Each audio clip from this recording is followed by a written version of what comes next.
غسل جنابت. صحابہ کرام رضی اللہ عنہم کے درمیان غسل جنابت کا ایک مسئلہ زیر بحث آیا. ایک گروہ کہتا تھا کہ غسل صرف دخول پہ فرض ہو جاتا ہے، انزال شرط نہیں، یعنی واٹر ڈسچارج جو ہے وہ ضروری نہیں. دوسرا گروہ بیان کرتا تھا کہ وجوب غسل کے لیے دخول کے ساتھ انزال بھی شرط ہے. یہ طویل مباحثہ کسی فیصلہ کن صورت پر منتج نہ ہوا. آخر قرار پایا کہ ام المومنین حضرت عائشہ رضی اللہ عنہا سے دریافت کیا جائے. حضرت عائشہ نے کہا کہ رسول اللہ صلی اللہ علیہ وسلم نے فرمایا اذا جلس بین شعبها الاربع ومس الختان الختان فقد وجب الغسل. جب مرد عورت کی 4 شاخوں کے درمیان بیٹھ جائے اور اس کا محل ختنہ عورت کے محل ختنہ کے ساتھ مس کرے تو غسل واجب ہو جاتا ہے. تو مسئلہ یہ ثابت ہوا کہ صرف دخول پر ہی مرد اور عورت جنبی ہو جاتے ہیں اور ان پہ غسل واجب ہو جاتا ہے، انزال یعنی منی کا نکلنا شرط نہیں. جنابت کے احکام. وجوب غسل کی حالت کو حالت جنابت کہتے ہیں. وجوب غسل یعنی جب غسل واجب ہو جاتا ہے تو اس حالت کو جنابت کہتے ہیں. جنابت کا لفظ جم سے، جم پہلو کو کہتے ہیں، نہیں بچنا. مندرجہ ذیل 4 حالتوں میں مسلمان مرد اور عورت پر غسل کرنا فرض ہو جاتا ہے. نمبر 1، جوش کے ساتھ منی خارج ہونے کے بعد، اس میں احتلام بھی داخل ہے، یعنی کوئی ایسا خواب آئے یا ویسے. نمبر 2، صحبت کے بعد یعنی سیکشول انٹرکورس کے بعد. نمبر 3، حیض کے بعد. نمبر 4، نفاس کے بعد یعنی بچے کی پیدائش کے بعد. اس میں یاد رکھیے کہ بہت سے لوگ پوچھتے ہیں کہ اگر خواتین انٹرنل چیک اپ کرواتی ہیں تو کیا اس سے غسل واجب ہوتا ہے؟ تو کوئی غسل واجب نہیں ہوتا جب تک کہ ان 4 چیزوں میں سے کوئی چیز نہ ہو. اس میں یاد رکھیے کہ بہت سے لوگ پوچھتے ہیں کہ اگر خواتین انٹرنل چیک اپ کرواتی ہیں تو کیا اس سے غسل واجب ہوتا ہے؟ تو کوئی غسل واجب نہیں ہوتا جب تک کہ ان 4 چیزوں میں سے کوئی چیز نہ ہو. صرف منی خارج ہونے سے بات نہیں بلکہ جوش کے ساتھ منی خارج ہونے کے بعد غسل واجب ہوتا ہے. رسول اللہ صلی اللہ علیہ وسلم نے فرمایا جب تم عورت کی 4 شاخوں کے درمیان بیٹھ کر صحبت کرو تو تم پر غسل واجب ہو گیا اگرچہ منی نہ نکلے.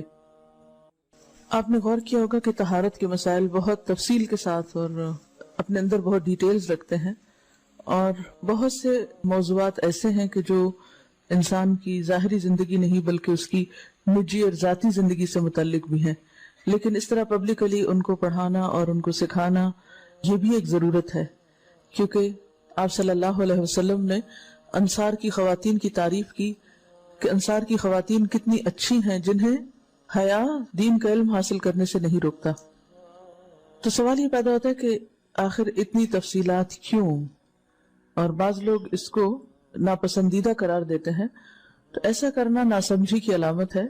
ہم دیکھتے ہیں کہ انسان اگر اللہ کے بتائے ہوئے طریقے کے مطابق زندگی بسر کرتا ہے تو اس میں خیر ہی خیر ہے، اور وہ صرف خیر اس کی اپنی ذات تک نہیں رہتی، بعض اوقات دوسروں کی بھلائی کا ذریعہ بھی بن جاتی. عورت کو بھی احتلام ہوتا ہے. ام المومنین حضرت سلمہ رضی اللہ عنہا روایت کرتی ہیں کہ حضرت ام سلیم نے رسول اللہ صلی اللہ علیہ وسلم سے کہا اے اللہ کے رسول، یقیناً اللہ حق سے نہیں شرماتا. یعنی حق بات اور ایک ضروری بات جو ہے اس کو واضح کرنا ضروری ہوتا ہے، اور اس معاملے میں شرم سے کام نہیں لینا چاہیے، کہیں ایسا نہ ہو کہ انسان انجانے میں غلط کام کرتا رہے. تو یہ کہہ کر انہوں نے مسئلہ پوچھا کیا عورت پر غسل ہے جبکہ اس کو احتلام ہو؟ آپ نے فرمایا ہاں، لیکن جب پانی کا نشان دیکھے یعنی منی دیکھے. اس پر حضرت ام سلمہ نے شرم سے منہ چھپا لیا اور عرض کیا اے اللہ کے رسول، کیا عورت کو بھی احتلام ہوتا ہے؟ آپ نے فرمایا ہاں ہوتا ہے، تیرا داہنا ہاتھ خاک آلود ہو. یعنی ایک پیار کی ڈانٹ تھی، اور اس میں ہو سکتا ہے کہ مزاج کا فرق ہو، بعض خواتین کے ساتھ ایسا نہ ہو اور بعض کے ساتھ ایسا ہو، لیکن اس میں جو اصل چیز ہے وہ ایکسیسو واٹر ڈسچارج ہے. اس میں کہیں ایسا نہ ہو کہ لیکوریا وغیرہ کے ساتھ اس کو ریلیٹ کر دیا جائے. دونوں چیزوں میں فرق ہے.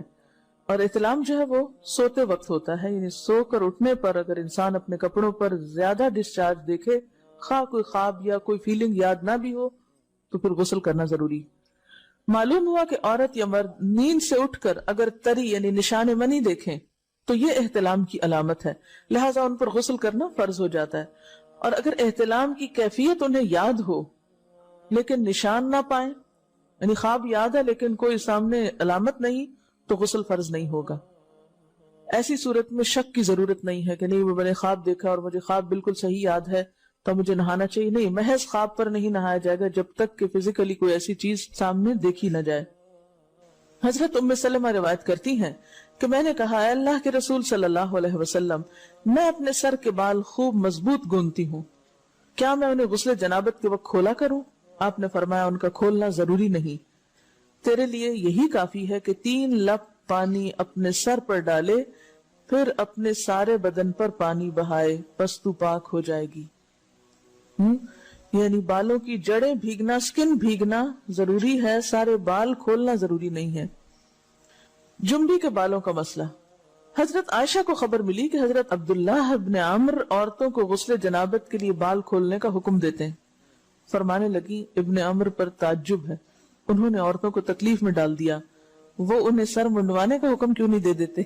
یہ حضرت عائشہ کی ڈانٹ تھی، یعنی وہ یہ تو کہنے کہ عورتیں بال کھول کھول کے نہائیں، تو وہ پھر سیدھا یہی کہے کہ عورتیں بال منڈوا لیں۔ میں اور رسول اللہ صلی اللہ علیہ وسلم ایک ہی برتن میں غسل کرتے، اور میں اپنے بال کھولے بغیر سر پر 3 چلو سے زیادہ پانی نہیں ڈالتی تھی۔ معلوم ہوا کہ غسل جنابت کے لیے بال کھولنے کی ضرورت نہیں، مگر یہ حکم صرف غسل جنابت کا ہے، غسل حیض کے لیے بالوں کا کھولنا ضروری ہے، کیونکہ وہ مہینے میں ایک دفعہ ہے۔ حضرت عائشہ سے روایت ہے کہ انہیں رسول اللہ صلی اللہ علیہ وسلم نے غسل حیض کے لیے فرمایا اپنے بال کھولو اور غسل کرو۔ اس میں آپ دیکھیے کہ دونوں چیزوں میں فرق کیوں ہے، دونوں کی نوعیت فرق ہے، اور حیض جو ہے وہ ایک نجاست کی کیفیت بھی ہے نا، قل ہوا اذی، تو اس کے بعد نہانا اور نہا کر خوشبو لگانا خاص طور پر اس کا سارا حکم آتا ہے، لیکن غسل جنابت میں نجاست کی وہ کیفیت نہیں ہے، یعنی حیض کا خون اور منی جو ہے ان دونوں کے حکم میں بھی فرق ہے، ٹھیک ہے نا۔ بعض علماء کے خیال میں جو منی ہے اٹ سیلف وہ ناپاک چیز نہیں ہے، اگر کسی کپڑے وغیرہ کو لگ گئی تو وہ کپڑا ناپاک نہیں، اگر اس کو خشک ہونے پر کرچ کے صاف کر دیا جائے تو کپڑا صاف ہو جائے گا، لیکن خون حیض پر آپ صلی اللہ علیہ وسلم کیا فرمایا، چٹکیوں سے مل مل کے اس کو صاف کر کے دھوئے، تو ان دونوں میں بھی فرق ہے، لہٰذا ان دونوں کے بعد نہانے کے حکم میں بھی فرق ہے، ایک میں بال کھولے جائیں گے اور بال بھی دھوئے جائیں گے اور بالوں کی جڑیں بھی دھوئی جائیں گی، جبکہ دوسرے عام غسل جنابت میں بال کھولنا اور پورے بال دھونا شرط نہیں۔ بہت سے بچے ایسی جن کی شادی ہوتی ہے اور اس کے بعد انہیں ان مسائل کا پتہ نہیں ہوتا، یا تو بے شرم کے بارے نہاتی نہیں، یا نہاتی ہیں تو پھر وہ پورے بال دھو دھو کے سکھانے میں اور ان چیزوں میں اتنا وقت ضائع کر دیتی ہیں کہ پھر بعضوں کا شوہر کی نافرمانی اور آپس کے تعلقات میں ٹینشن، لوگوں کا خوف۔ تو اگر دین کا صحیح مسئلہ پتا ہو تو انسان ان تمام مشقتوں سے بچ جاتا ہے اور ایک نارمل روٹین کی لائف گزار سکتا ہے۔ تو اس میں کیا صرف 3 کپ پانی، 3 لپ پانی، یعنی 3 دفعہ کیوں کہ اگر ایک دفعہ ڈالنے سے پوری طرح نہیں بھیگا تو آپ یہ بھی کر سکتے ٹیپ کے آگے سر کر کے تو ساری اسکن جو ہے سر کی اس کو آپ گیلا کر لیں، پیچھے سے بال جو ہیں اگر لمبے ہیں تو ان کو ایک طرف کر دیں تاکہ پورے بال نہ دھونے پڑے، نہ سکھانے پڑے اور نہ خشک کرنے پڑے، اور باقی جسم پہ پانی بہا لیں۔ دوسری صورت یہ ہے کہ مگ میں پانی لے کے تو اس کو آپ تھوڑا تھوڑا کر کے پورے کو ایک دفعہ کریں، پھر اس کے بعد دوبارہ کریں، اور تیسری دفعہ رول کر کے بالوں کو پیچھے سے شاور کیپ ڈال لیں اور باقی جسم پھر دھو لیں۔ شاور کیپ سے کیا ہوتا ہے عام طور پر کہ پیچھے کے جو سارے لمبے بال ہیں پھر وہ نیچے گر کے گیلے نہیں ہوتے، وہ آپ کے سر پہ ٹک جاتے ہیں۔ تو سر کی اسکن دھوئیں اور بالوں کو جوڑے کی شکل میں باندھ کے اوپر شاور کیپ پہن کے پھر باقی جسم کو اچھی طرح دھو لیں۔ تو اس میں آپ دیکھیں کہ جب بالکل سر کے سکن کا حصہ ہی تر ہوگا، اور یہ 3 دفعہ کرنا ہوگا، ایک دفعہ سے نہیں کام چلے کہ 3 دفعہ کرنا، تاکہ کوئی بھی بال برابر جگہ سکن کی خشک نہ رہ جائے۔